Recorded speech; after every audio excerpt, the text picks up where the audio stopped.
بسم الله الرحمن الرحيم. السلام عليكم ورحمة الله وبركاته. أهلا بكم في فيديو جديد من سلسلة إثبات تحريف الكتاب المقدس. والنهاردة هنكمل كلامنا في موضوع المراجع المسيحية المعاصرة التي تشهد أن الكتاب المقدس أصابها التحريف.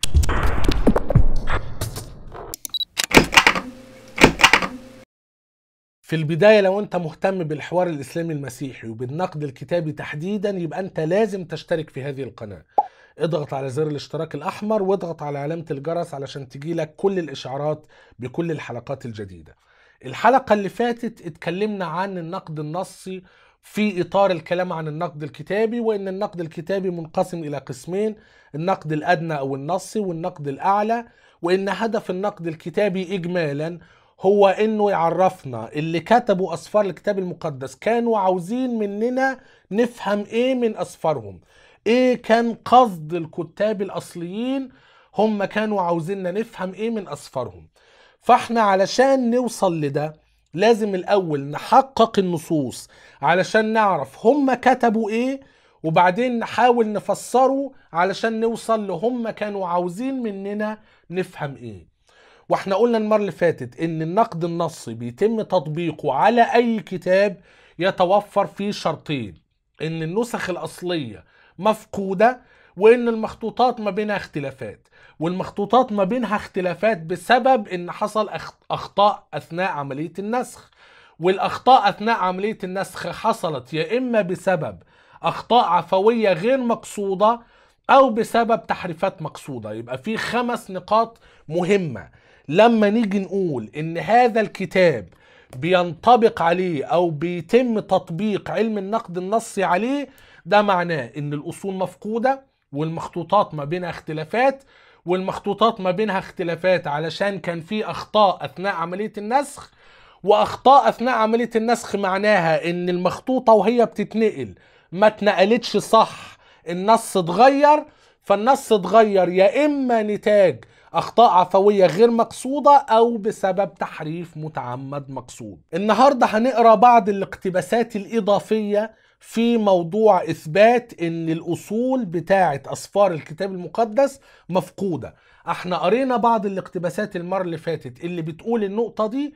نكمل نقرأ اقتباسين 3 في هذا الموضوع، لان للأسف الشديد أتباع الكنائس التقليدية خصوصا الكنيسة القبطية الأرثوذكسية ما عندهمش أدنى دراية ولا أدنى علم بهذا الموضوع. فبالتالي يجب ان احنا نجيب مرجعين واثنين وثلاثة واربعة وخمسة وستة وعشرة وعشرين ومية والف لغاية ما يقتنع ان دي حقيقة علمية وان فعلا الكتاب المقدس اصوله مفقودة. اول كتاب هنقرأ منه النهاردة الترجمة الرهبانية اليسوعية او الترجمة اليسوعية.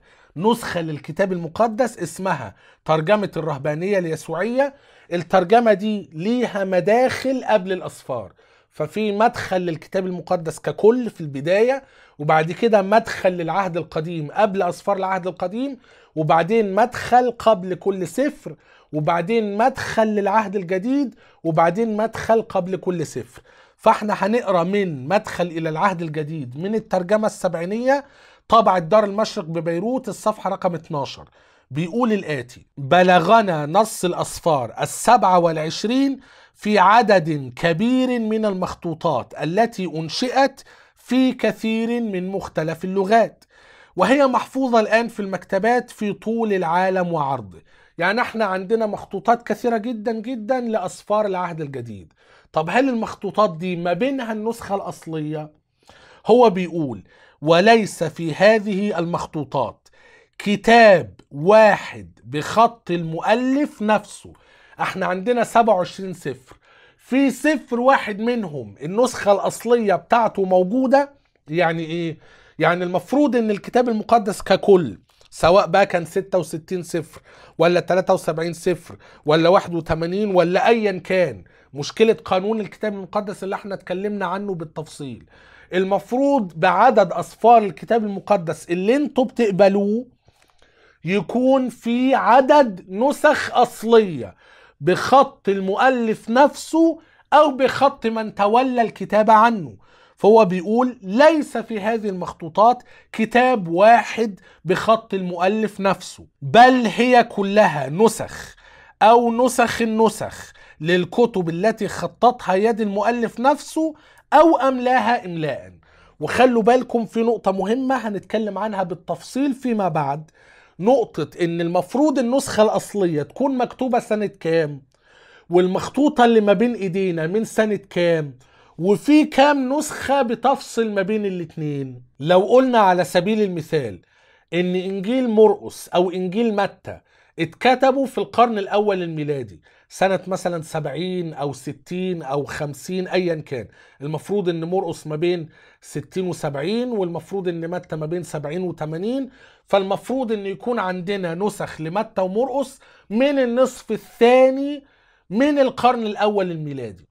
طب لو احنا قلنا إن المخطوطة السينائية هي أقدم نسخة كاملة لإنجيل متى ومرقس، يبقى احنا عندنا مخطوطة أو نسخة من القرن الرابع، والأصل المفروض يكون من النصف الثاني من القرن الأول، يبقى في حوالي 3 قرون فرق ما بين الاتنين، حوالي 200 أو 300 سنة. المفروض المخطوطة السينائية سنة 325، النسخة الأصلية من سنة 60، 325 ناقص 60 هيطلع لك الفرق الزمني، قرنين أو ما يقارب 3 قرون فرق. في 300 سنة تقريبا فرق ما بين الأصل وأقدم نسخة كاملة، في كام مخطوطة وسيطة؟ فهو بيقول بل هي كلها نسخ أو نسخ النسخ. نسخ النسخ ده نسخ النسخ النسخ النسخ النسخ النسخ، شجرة كبيرة لا يعلم حجمها ولا مداها إلا الله. والنقطة دي هنتكلم عنها بالتفصيل فيما بعد، لكن بذكركم باقتباس دائرة المعارف الكتابية اللي بتقول إن الأصول فقدت بكل تأكيد في زمن مبكر جدا. مش عايز بقى أقول لك بقى أسفار العهد القديم حالتها إيه، إن لو إحنا عندنا أسفار موسى الخمسة سيدنا موسى كتبهم من 1600 سنة قبل الميلاد، القرن ال16 قبل الميلاد، وإن أقدم النسخ يا إما من القرن الثاني قبل الميلاد أو القرن التاسع بعد الميلاد، يبقى احنا بنتكلم عن على الأقل مثلا 1400 سنة فرق، ممكن يوصلوا ل 2000 سنة فرق.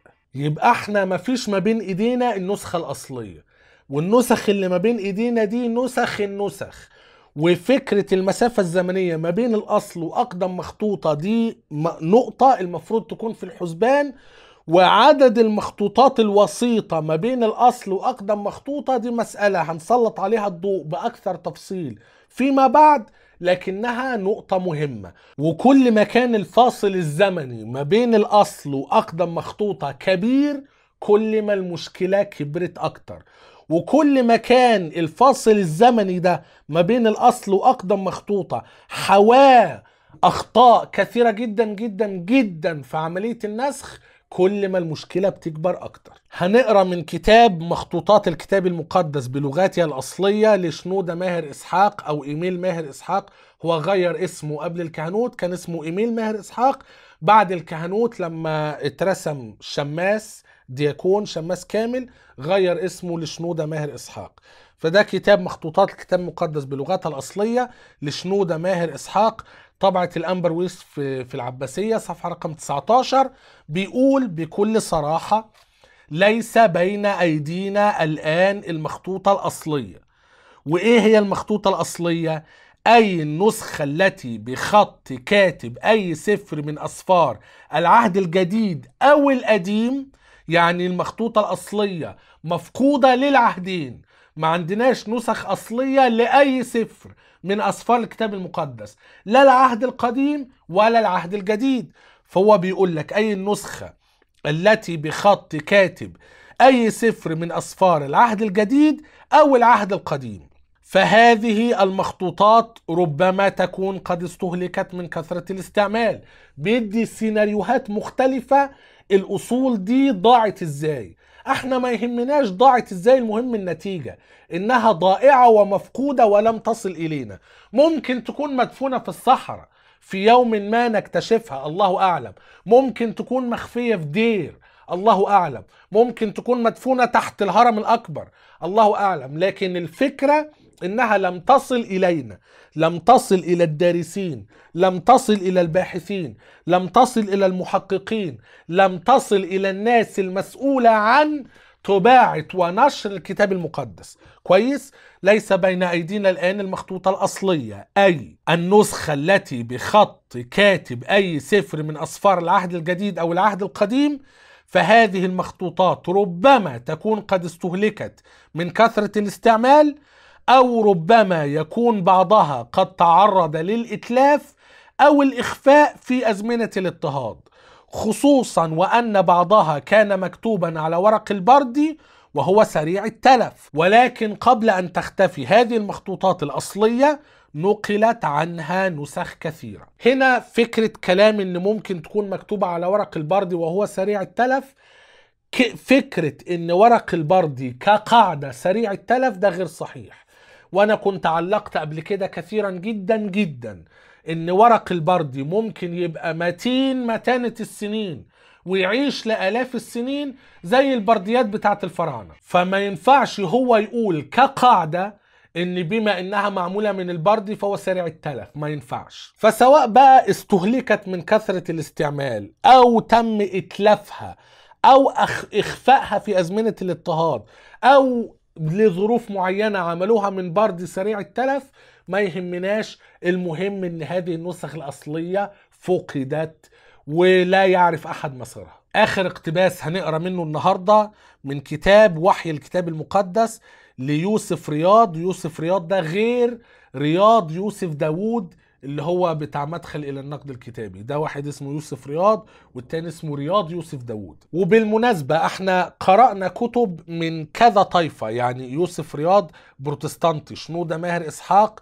أرثوذكسي تابع للكنيسة القبطية، الترجمة الرهبانية اليسوعية كاثوليك. فبالتالي ده إجماع ما بين الطوائف. أي شخص عنده أدنى علم بالكتاب المقدس ومخطوطات الكتاب المقدس عارف الحقيقة إن الأصول مفقودة. فيوسف رياض في كتابه وحي الكتاب المقدس طبعة مكتبة الإخوة الصفحة رقم 63 بيقول تحت عنوان ضياع النسخ الأصلية، بيقول: أشرنا في الفصل الأول أن الكتاب المقدس هو صاحب أكبر عدد للمخطوطات القديمة، والمعلومة دي غير صحيحة لكن ما يهمناش دلوقتي وهنتناقش فيما بعد.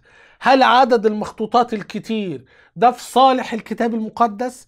أثبت لنا أن الكتاب المقدس مش محرف، ولا أثبت لنا أن التحريف اللي حصل كان ضخم جدا وكبير جدا جدا؟ هنا بيقول: وقد يندهش البعض إذا عرفوا أن هذه المخطوطات جميعها لا تشتمل على النسخ الأصلية والمكتوبة بخط كتبة الوحي أو بخط من تولوا كتابتها عنهم، فهذه النسخ الأصلية جميعها فقدت ولا يعرف أحد مصيرها. يعني احنا ما نعرفش ايه اللي حصل في النسخ دي أدى إلى إنها فقدت، لكن احنا عارفين إن النسخ الأصلية جميعها فقدت. والنسخ الأصلية بيعرفها إن هي المكتوبة بخط كتبة الوحي أو بخط من تولوا كتابتها عنهم. يبقى بالتالي كاثوليك الترجمة الرهبانية اليسوعية الأصول ضيعة، بعديها أرثوذكس الكنيسة القبطية الأرثوذكسية شنودة ماهر إسحاق في كتاب مخطوطات الكتاب المقدس بلغتها الأصلية النسخ الأصلية ضيعة، بروتستانت يوسف رياض وحي الكتاب المقدس النسخ الأصلية ضيعة. هذه حقيقة. وقرينا المرة اللي فاتت من كتاب تاريخ الكتاب المقدس بروتستانت النسخ الأصلية ضيعة، ومن دائرة المعارف الكتابية بروتستانت النسخ الأصلية ضيعة، وقرينا من مدخل إلى النقد الكتابي كاثوليك النسخ الأصلية ضيعة. فبالتالي خلاص المفروض من كل الطوائف من كل العالم أي حد دارس الكتاب المقدس عارف إن النسخ الأصلية مفقودة. أنا هكتفي بهذا القدر في هذا الفيديو. لو كان الفيديو عجبك لايك وشير وسبسكرايب، لو الفيديو ما عجبكش اعمل له ديسلايك، مفيش مشكلة. إلى أن نلتقي في فيديو آخر قريبا جدا بإذن الله عز وجل. لا تنسوني من صالح دعائكم، والسلام عليكم ورحمة الله وبركاته.